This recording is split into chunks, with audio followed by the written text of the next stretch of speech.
হিন্দু সমাজত লৈ পেলাই কেনেকা তুলফাল লাগিলে কিন্তু এই জাতি ধৰ্ম লৈ পেলাই এওঁলোকে কিয়নো এনেকুৱা কৰিলে আৰু এওঁলোকে যদি দেশ স্বাধীন কৰিবলগীয়া হৈছিলে তেনেহ'লে আপোনালোকৰ দেখা পাইছোঁ বহুতো প্ৰতিমূৰ্তি ভাঙি টচ নচ কৰিছে কিন্তু এতিয়ালৈকে টকাত যি এওঁৰ ফটো আছে ফটোখন কিয় এতিয়ালৈকে সলনি কৰা নাই যদি স্বাধীন হৈছে তেনেহ'লেতো টকা ফটোখনো সলনি কৰিব লাগিছিলে কিন্তু এতিয়ালৈকে সলনি কৰিব পৰা নাই আৰু আপোনালোকক দেখাব খুজিছোঁ কিয়নো চাই লওক যে এজন ব্যক্তি এওঁলোকে কি ক'লে এই যুৱকসকলে কি ক'লে যে জাতি ধৰ্ম লৈ পেলাই এওঁলোকে কি কৰিছে আৰু এওঁলোকেও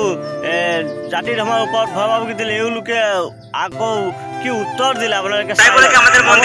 দেখাব খুজিছোঁ অসমত আহি কি ক'লে আৰু কিমান মানুহ মৰিছে এওঁলোকে নিজে ক'ব আপোনালোকে চাই থাকিব মোৰ ভিডিঅ'টো আৰু আপোনালোকক দেখাব খুজিছোঁ কিয়নো আমাৰ যি হিন্দু মানুহ যিমান আছে হিন্দু সমাজৰ যিসকল মানুহ আছে এওঁলোকে কিয়নো বাংলাদেশৰ পৰা পলাতক হ'বলগীয়া হৈছে ইয়াৰ পাছত দেখা পাইছোঁ কিয়নো বহুতো মন্দিৰ বহুতো নাথ মন্দিৰ বহুতো ডাঙৰ ডাঙৰ মন্দিৰ দুৰ্গা মন্দিৰ কালী মন্দিৰ এওঁলোকে ভাঙি টচ নচ কৰি পেলালে কিয়নো এইটো নেকি এওঁলোকৰ কি দেশ স্বাধীন জাতি ধৰ্ম লৈ পেলাই এওঁলোকৰ কি এইটো নেকি দেশ স্বাধীন কোন দেশত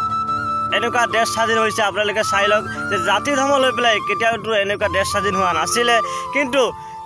যিসকল জাতি ধৰ্ম লৈ পেলাই দেশ স্বাধীন কৰিছে এওঁলোকৰ মানুহ নহয় এওঁলোকে দানৱ হয় আপোনালোকে নিজে চাই লওক কিয়নো দেশ স্বাধীন কাক কয় যিসকলে গামোচা পিন্ধি দেশ স্বাধীন কৰিছিলে এওঁলোকক দেশ স্বাধীন বুলি কয় আৰু বাংলাদেশত কি কৰিছে পঢ়া শুনা কৰি পেলাই এওঁলোকে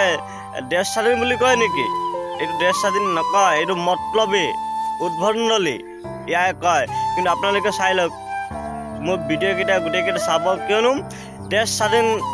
নামত এওঁলোকে আমাৰ হিন্দু সমাজক কেনেকুৱা অপদস্থ কৰিছে আৰু কেনেকুৱা অপমান কৰিছে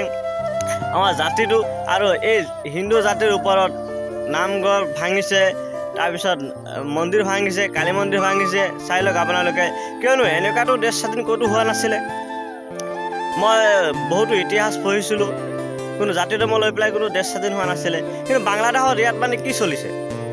ইয়াতো দেখা পাইছে এওঁলোকৰ মানে উদ্ভণ্ডলি চলিছে সেইকাৰণে এওঁলোকক মই সকিয়নি দিছোঁ অসমৰ পৰা